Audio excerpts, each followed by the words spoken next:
میں اس کو بدل کر کے لاؤں گا، میرا چیلنج ہے۔ کیوں جان اس کی بھی لے لیں گے، میں اس کو بدل کر کے لاؤں گا۔ اتنے مضبوط لوگ کیسے ہو سکتے ہیں عرب کے کہ کھولتے ہوئے تیل میں ان کے بھائیوں کو ڈالا گیا تب بھی یہ بدل نہیں رہے۔ دو کو مرتے ہوئے، ارے یہاں ایک کو ڈنڈا پڑتے ہوئے دیکھ کر سارے بھاگ جائیں، اور یہ دو کو جلتے ہوئے دیکھ کر کے بھی ٹس سے مس نہیں ہوتے۔ کیسا عقیدہ ہے، کیسا تسلب ہے ان کا۔ بادشاہ نے کہا کس بات پر تمہیں یقین ہے کہ اس کو تم بدل لاؤ؟ اس نے کہا مجھے بھروسہ ہے، آپ مجھے دیجئے 1 مہینے کا ٹائم، اس کو بدل کر نہ لاؤ تو پھر مجھے آپ جو سزا دے۔ بادشاہ نے کہا ٹھیک ہے لے جاؤ۔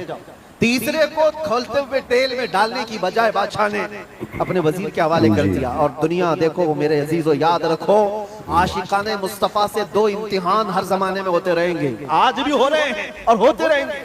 پہلا امتحان، موت سے ڈرا کر کے تمہارا دین چھین لیا جائے گا، موت سے ڈرا کر کے یہ ہو جائے گا، وہ ہو جائے گا، تمہیں یہ کر دیا جائے گا، وہ کر دیا جائے گا۔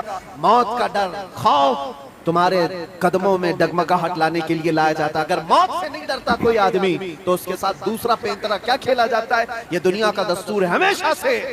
جب دیکھتی ہے دنیا کے یہ موت سے ڈرتا نہیں ہے تو پھر اس کو عورت اور دولت کی لالچ سے خریدنے کی کوشش کی جاتی ہے۔ یہ 2 چیزیں ایسی ہیں جو اچھے اچھوں کا سودا کر جاتی ہیں۔ بہتوں نے اپنا ایمان صرف شباب پر بیچ دیا ہے، حسن و شباب کو دیکھ کر کے۔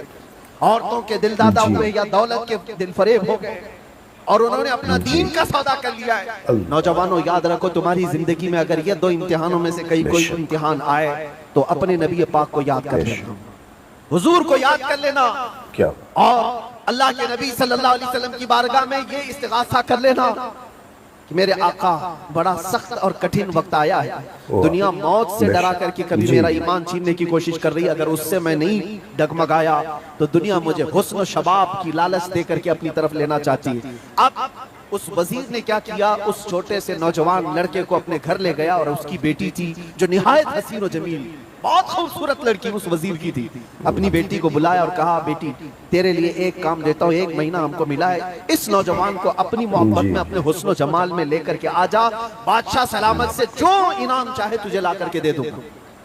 اپنی لڑکیاں عاشقان مصطفیٰ کو خریدنے کے لیے کل بھی بھیجے جاتے تھے، آج بھی بھیجی جا رہی ہیں۔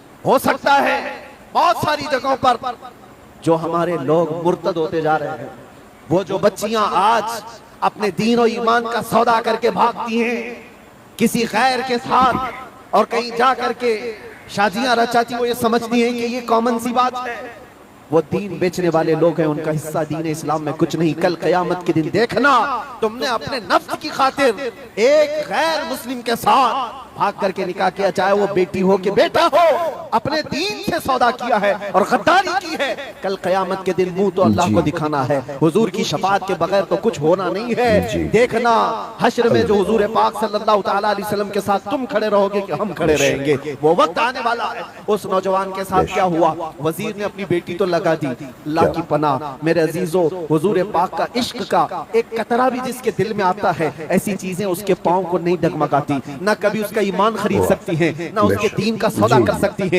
وہ لڑکی روزانہ آتی، رات کے وقت بیٹھ جاتی، اور یہ نوجوان جیسی محسوس کرتا میرے کمرے میں اکیلے تنہا رہنے کے باوجود وزیر کی خوبصورت حسین و جمیل بیٹی، جس کے نکاح کے پیغام بادشاہوں کے اولاد سے آیا کرتے تھے، شہزادے نکاح کا پیغام بھیجا کرتے، وہ لڑکی میرے پاس آ کر بیٹھ جا رہی ہے۔ نوجوان کیا کرتا تھا، مصلی بچھایا اور سجدے میں گر گیا، جب تک وہ اٹھتی نہیں تھی یہ سر اٹھاتا نہیں تھا۔ یہ رات بھر کے سجدے اس کے اسی طرح رہتے، وہ اونگتی رہتی، دیکھتی رہتی، انتظار کرتی رہتی اور تھک کر کے واپس چلی جاتی۔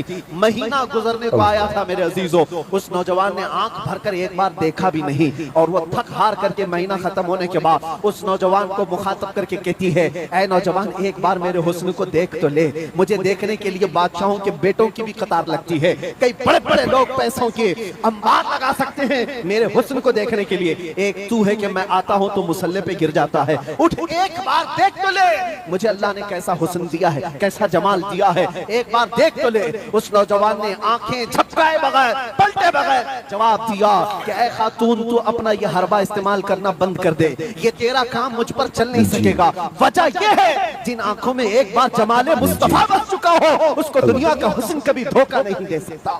السلام علیکم ورحمۃ اللہ وبرکاتہ۔ ناظرین کرام، ابھی آپ نے حضرت مفتی سلمان ازہری صاحب کے پورے بیان کو سنا کہ جو شخص 12ویں شریف یعنی جلوس محمدی صلی اللہ علیہ وسلم میں شریک ہوتے ہیں تو شریک ہونا کیسا ہے بھی آپ نے سنا، اور حضور کی پیدائش کی خوشی کرنا یہ کیسا ہے، تو ابھی آپ نے پورے مکمل بیان کو سنا، یہ بیان آپ کو کیسا لگا؟ میرے بھائیوں، حضور کی پیدائش کی خوشی کرنا یہ جو ہے نا، بہت سارے لوگ اعتراض کرتے ہیں کہ کہاں لکھا ہوا ہے، تو بس ان کو اعتراض کرنے والوں کو بس ایک ہی جواب دو کہ حضور کی پیدائش پر خوشی کرنا ہم سنیوں کے مقدر میں لکھا ہے، ٹھیک ہے؟ بس اس کے علاوہ کوئی جواب مت دیجیے اس کو، ہم سنیوں کے مقدر میں لکھا ہوا ہے، اس لیے ہم حضور نبی کریم صلی اللہ علیہ وآلہ وسلم کی ولادت کی خوشی مناتے ہیں۔ آپ اپنے بچوں کی ولادت کی خوب خوشی مناتے ہو، برتھ ڈے مناتے ہو، کیک وغیرہ لا کر کاٹتے ہو، اور ہم اپنے نبی کی پیدائش کی خوشی منائے، جلوس نکالے، تو تمہیں اعتراض؟ کیسا اعتراض میرے بھائیوں؟ اعتراض مت کیجئے، اپنے حبیب صلی اللہ علیہ وسلم کی پیدائش کی خوشی جو ہے نا، آپ پورا قرآن آپ اٹھا کر دیکھ لیجئے، اللہ پاک نے اپنے حبیب صلی اللہ علیہ وسلم کی ہی تعریف فرمائی ہے۔ اگر ہم تعریف کر رہے ہیں، ہم اس کی خوشی منا رہے ہیں، تو پھر کہے کا اعتراض؟ یہاں لکھا ہوا ہے صحابہ نے کیا تھا، نبی کے زمانے میں نبی کیا کرتے تھے، تو میرے بھائیوں بہت ساری احادیث ملتی ہیں، بڑے بڑے بزرگان دین حضور نبی کریم صلی اللہ علیہ وسلم کی پیدائش کی خوشی منایا ہے، ٹھیک ہے؟ بلکہ صحابہ بھی منائے ہیں، حضرت عباس، حضرت ابن عباس رضی اللہ تعالیٰ عنہ وہ بھی منائے۔ اور میں آپ کو بتا دوں، ایک حضور کی پیدائش کی خوشی ابو لہب کو پتا چلا نا، ابو لہب کو حضور کی پیدائش کی میرے گھر میں بھتیجا پیدا ہوا ہے نا، تو اس خوشی میں لونڈی کو آزاد کر دیا کہ چلو تم آج سے آزاد ہو۔ تو پتا ہے اس کو آزاد کرنے کا بدلہ اور صلہ کیا ملا؟ پیر کے دن اللہ تعالیٰ اس کے عذاب میں کمی فرما دیتا ہے، بعد باقی پورا عذاب اس کو ملتا رہتا ہے اور قیامت تک ملتا رہے گا، قیامت کے بعد بھی ملتا رہے گا، لیکن پیر کے دن اس کے عذاب میں کمی ہو جاتی ہے۔ کیوں؟ کیونکہ حضور نبی کریم صلی اللہ علیہ وسلم کی پیدائش کی خوشی میں لونڈی کو آزاد کر دیا تھا۔ اب ذرا سوچیں، اب خود اندازہ لگائے میرے بھائیوں۔ اسی لیے ابھی آپ نے حضرت مفتی سلمان اظہری صاحب کے جو پورے بیان کو سنا، آپ سے گزارش ہے کہ جلوس محمدی میں شریک ہو اچھے طریقے سے، یعنی کہ جو ہے نا آپس میں لڑائی جھگڑا تناؤ نہیں، بلکہ ہمارے زبان پر درود و سلام ہو، سکون کے ساتھ چلیں، سب کی عزت کریں، بڑوں کی عزت کریں، چھوٹوں پر شفقت کریں۔ آپ سے گزارش ہے ویڈیو کو شیئر کر دیں۔ السلام علیکم ورحمۃ اللہ وبرکاتہ۔